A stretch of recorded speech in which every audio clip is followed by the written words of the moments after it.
राजकारणात दर मिनिटाला काहीतरी नवं घडतंय। बातमी कुणीही दे, पण खरी अपडेट मिळते फक्त राजकीय लाईव्हवर।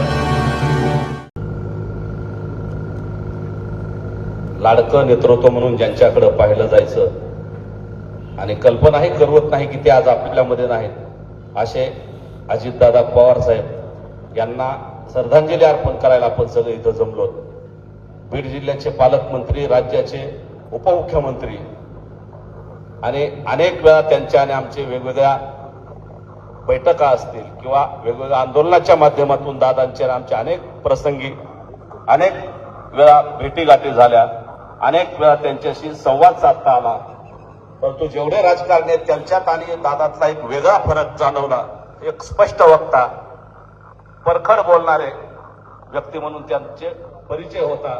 अनेक वेळा आमची खडाजंगी झाली मराठा आरक्षणाच्या बैठकामध्ये किंवा अनेक बैठकामध्ये त्यांचा आमचा वैचारिक वाद व्हायचा, परंतु पुन्हा ते लगेच बैठक संपल्यानंतर स्वतः बोलून सांगायचे की बाबा तेवढ्यापुरतं तो विषय असतो। म्हणजे अशा दिलदार मनाचा एक माणूस आज आपल्यातनं गेलाय, खूप दुःख आहे। गेल्या 2.5 वर्षात मला एकदाच त्यांना भेटता आलं, परंतु मनोजदादांचं आमचं फोनवरती लोकांच्या कामासाठी अनेक वेळा बोलणं झालं। प्रत्येक वेळी माणसांना त्या जो फोन लावला तर काम केल्यानंतर परत रिप्लाय देऊन ते काम केल्याचं सांगितलं। असा एकमेव नेता मी आतापर्यंत तरी पाहिलाय। खरंच दादा गेले, खूप मोठं नुकसान राज्याचं झालंय, खूप मोठं नुकसान बीड जिल्ह्याचं झालंय। बीड जिल्ह्याचे पालकमंत्री म्हणून त्यांनी आता धुरा हातात घेतली होती आणि बीड जिल्ह्याला बारामती सारखं विकासाच्या मार्गावर घेण्याचं त्यांचं स्वप्न अधुरं राहिले, परंतु आदरणीय ताईंच्या माध्यमातून आणि आपल्या सगळ्यांच्या माध्यमातून त्यांचं राहिलेलं पूर्ण आपण सगळेजण पूर्ण करू।